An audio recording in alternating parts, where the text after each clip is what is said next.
eye contact, gentle touch, a voice that answers their cries. When a caregiver smiles and holds and soothes, the infant's neural pathways for trust and safety are literally formed. Scientists call this whole process attachment. It's really love in motion. When a baby is held close, their heart rate slows. Their body releases oxytocin, the same chemical that bonds mother and child, friends and lovers. And that hormone helps wire the brain for empathy, for calm, and for joy. In other words, we are created to connect. Even as adults, that wiring remains.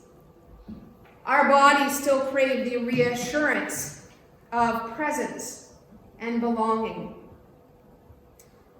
In 2023, the U.S. Surgeon General had an advisory group that investigated loneliness and called social disconnection a public health crisis, as dangerous as smoking 15 cigarettes a day. In Canada today, 60% of people say they feel little or no sense of community, and over 1 in 10 report feeling regularly lonely. Do you feel lonely? Sometimes I do. Abraham Maslow, you've probably heard of him. His hierarchy of needs is one of the most well-known frameworks in psychology. So he suggested that human beings are motivated by a series of needs, arranged kind of like a pyramid. From the most basic survival needs at the bottom to the deepest spiritual and creative needs at the top. And as lower needs are met, we naturally move to higher needs. So at the bottom are the safety needs like food, water, air, warmth. And then above that is the safety needs of stability, protection, predictability. And right above that is love and belonging. We need to be loved and we need to love. We would need to belong to family and friend groups and community. And Maslow believed that when people lacked belonging, that they're going to be lonely and anxious, even if all their physical needs are met.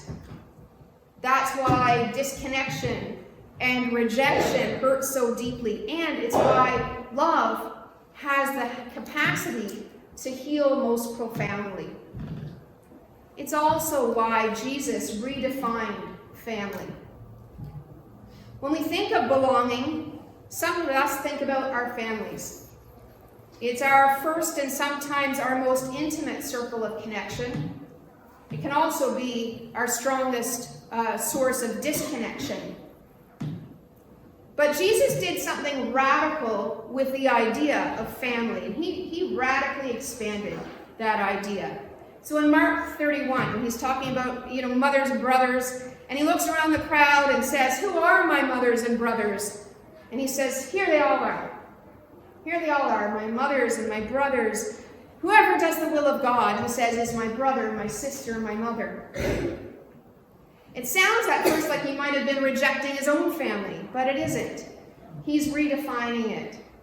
He isn't dismissing family, he's widening the circle of family. He's saying that belonging in God's kingdom isn't limited by biology or bloodline or culture or background. The family of God is built on love. And it was an extremely controversial idea in his time. In Jesus' culture, belonging was absolutely everything. It determined your identity, your security, your worth.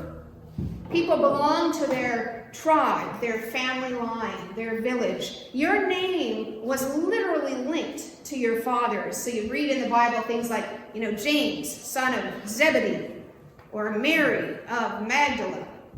So to be cut off from your family or tribe meant losing your place in the world. And the social structure of the time was very, very rigid. Men were able to, they held power, but they were able to inherit wealth. Women depended on male relatives for protection and identity. Foreigners were outsiders. We were told at the time to distrust them. Lepers and the sick were excluded from worship, and community literally had to live outside of town. And children had little voice or status.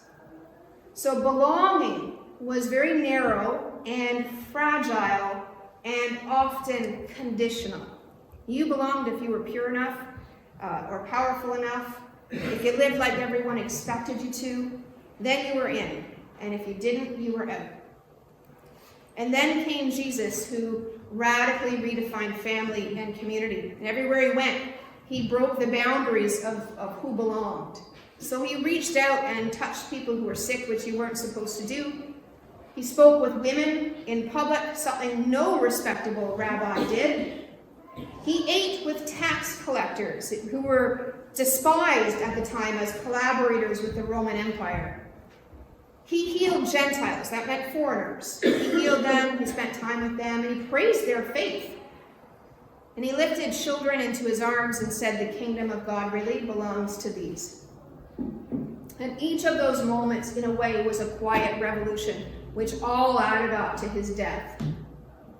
With every meal and every healing and every conversation, Jesus was saying, there's room for everyone here.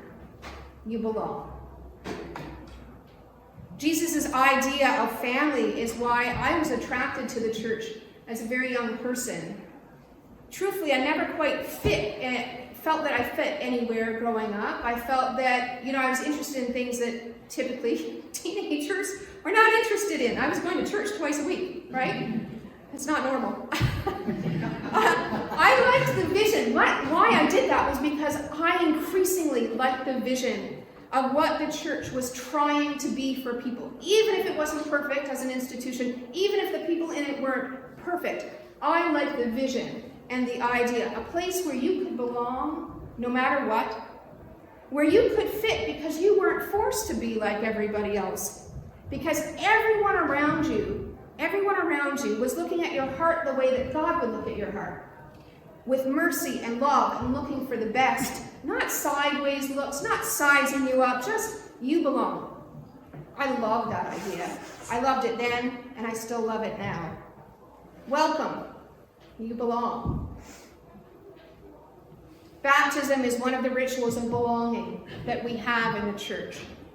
The waters of baptism wash away the narrow ideas of belonging and open us to something broader, braver, and I think more beautiful. And that is belonging without condition to the loving household of God.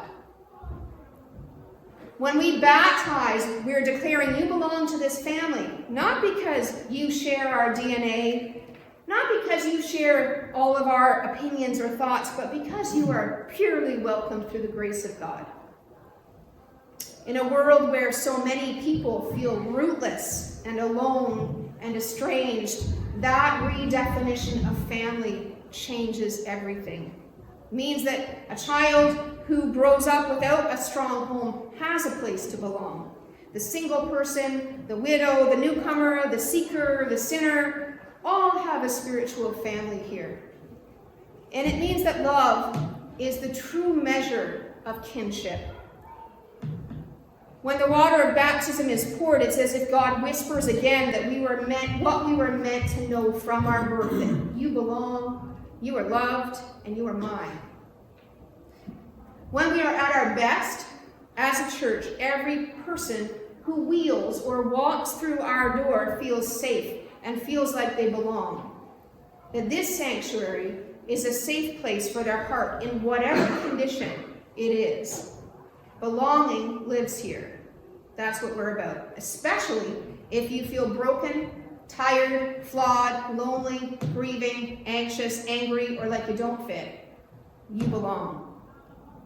Doesn't matter who you love, how you love, or why you love, or even if you can love, you belong. Black, red, yellow, white, striped. Lots of faith, no faith, not sure about faith at all. Kind of scary. Faith. You belong. I hope that you all felt that you belonged when you walked through that door. when you came into church today, because that is what we strive for, because you truly do. Let's sing together.